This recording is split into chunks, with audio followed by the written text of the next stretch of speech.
Doctor Jayashree Patil एक कविता सादर करणार आहे।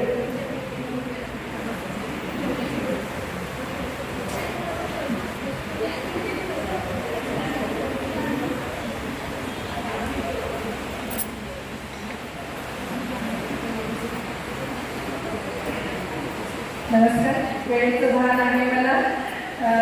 एक कवयित्री म्हणून मला ज्यांनी संधी दिलेली आहे, उद्घाटक आहे कार्यक्रमाची। छोटीशीच कविता म्हणजे सगळ्या महिला भगिनीचा आहे, प्रत्येकीच्या जिव्हाळ्याचा विषय आहे। कवितेचं नाव आहे अहो असं कसं म्हणता। अहो असं कसं म्हणता, बायकोला काही कळत नसतं। अहो असं कसं म्हणता, बायकोला काही कळत नसतं, पण आपल्या संस्कृतीत पती हा देव असतो, म्हणून तिला उलटं बोलणं जमत नसतं, म्हणून तिला उलटं बोलणं जमत नसतं। अहो असं कसं म्हणता, बायकोला नाही गाडीची अक्कल, तिला नाही कसला साकार। अहो असं कसं म्हणता, बायकोला नाही गाडीची अक्कल, तिला नाही कसला साकार, पण कळून सुद्धा तिला जमत नाही पतीला द्यायचा स्पष्ट नकार। पण कळून सुद्धा तिला जमत नाही पतीला द्यायचा स्पष्ट नकार। अहो असं कसं म्हणता, घर पोरं तुझी तू बघायची, मी चाललो कामावर।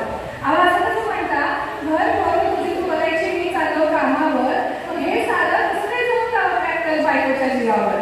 मग हे साधं कसं काय जमतं अक्कल बायकोच्या जीवावर। अहो असं कसं म्हणता, बायको म्हणजे कामातला आडणार। अहो असं कसं म्हणता, बायको म्हणजे कामातला आडणार, रोजच्या व्यवहारात गळ्यातला लोटणार। अहो असं कसं म्हणता, बायको म्हणजे कामातला आडणार, रोजच्या व्यवहारात गळ्यातला लोटणार।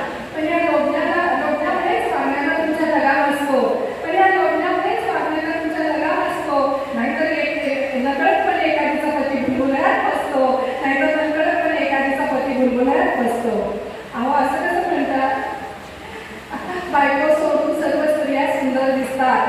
अहो असं कसं म्हणतात, बायको सोडून सर्व स्त्रिया सुंदर दिसतात, पण हे तुम्ही विसरू नका गुरु कौंदर साजरे असतात। पण हे तुम्ही विसरू नका गुरु कौंदर साजरे असतात। आणि वाईट म्हणजेच खरी लाईफ असते, वाईट म्हणजेच खरी लाईफ असते, वाईट म्हणजेच खरी लाईफ असते। धन्यवाद।